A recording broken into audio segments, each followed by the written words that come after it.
So ಈ radiation ಅನ್ನೋದು ಏನು, ಯಾವಾಗ ಕೊಡ್ತೀವಿ ಬ್ರೆಸ್ಟ್ ಕ್ಯಾನ್ಸರಲ್ಲಿ? ರೇಡಿಯೇಷನ್ ಅನ್ನೋದು ಕಣ್ಣಿಗೆ ಕಾಣದೇ ಇರೋವಂಥ ಮೈಕ್ರೋಸ್ಕೋಪಿಕ್ ಡಿಸೀಸ್ ಅಂತ ಹೇಳ್ತೀವಿ. ಅದನ್ನು ನಾವು ತೆಗಿಯಲು ರೇಡಿಯೇಷನ್ ಕೊಡಬೇಕಾಗತ್ತೆ.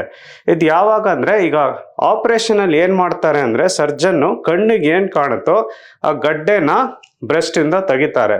ಆದರೆ ಅಲ್ಲಿ ಏನಾಗತ್ತೆ ಅಂದರೆ, ಆ ಗಡ್ಡೆ ಅಕ್ಕಪಕ್ಕ ಕಣ್ಣಿಗೆ ಕಾಣದೇ ಇರೋವಂಥದ್ದು, ಯಾವ ಸ್ಕ್ಯಾನಲ್ಲೂ ಕೂಡ ಕಾಣದೇ ಅಂತ ಕಾಯಿಲೆ ಉಳ್ಕೊಂಡಿರತ್ತೆ.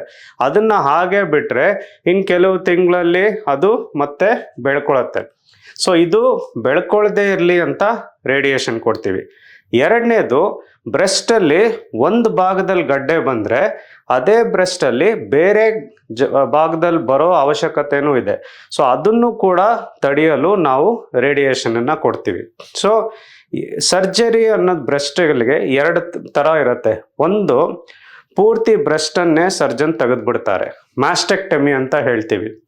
ಆವಾಗ ಏನಾಗುತ್ತೆ ಅಂದರೆ, ತುಂಬ ಅರ್ಲಿ ಸ್ಟೇಜ್ ಇದ್ದರೆ, ಈಗ ಫಸ್ಟ್ ಸ್ಟೇಜ್ ಅಥವಾ ಸೆಕೆಂಡ್ ಸ್ಟೇಜ್ ಇದ್ದಾಗ ಬ್ರೆಸ್ಟನ್ನು ಪೂರ್ತಿ ತೆಗೆದುಬಿಟ್ರೆ ಆವಾಗ ರೇಡಿಯೇಷನ್ ಅವಶ್ಯಕತೆ ಇರೋದಿಲ್ಲ.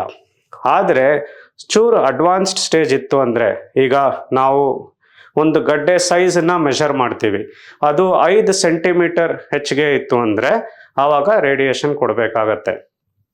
ಅದೇ ಥರ ಕೆಲವು ಮಹಿಳೆಯರಿಗೆ ಆ ಗಡ್ಡೆ ಬಂದು ಚರ್ಮದವರೆಗೂ ಹೋಗ್ಬಿಟ್ಟಿರತ್ತೆ ಈ ಥರ, ಅಥವಾ ಹಿಂದ್ಗಡೆ ಬೋನ್ವರೆಗೂ ಹೋಗ್ಬಿಟ್ಟಿರತ್ತೆ.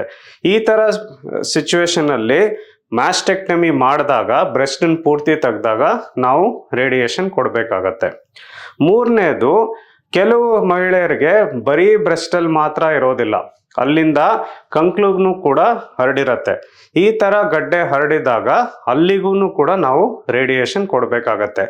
ಸೊ ಇದು ಕಾಯಿಲೆ ತುಂಬ ಅರ್ಲಿ ಸ್ಟೇಜ್ ಇಲ್ಲದೆ ಇರಬೇಕಾದ್ರೆ, ಒಂಚೂರು ಅಡ್ವಾನ್ಸ್ಡ್ ಸ್ಟೇಜ್ ಅಂತ ಹೇಳ್ತೀವಿ, 3rd ಸ್ಟೇಜಲ್ಲಿ ಇದ್ದಾಗ ನಾವು ರೇಡಿಯೇಷನ್ ಕೊಡಬೇಕಾಗತ್ತೆ.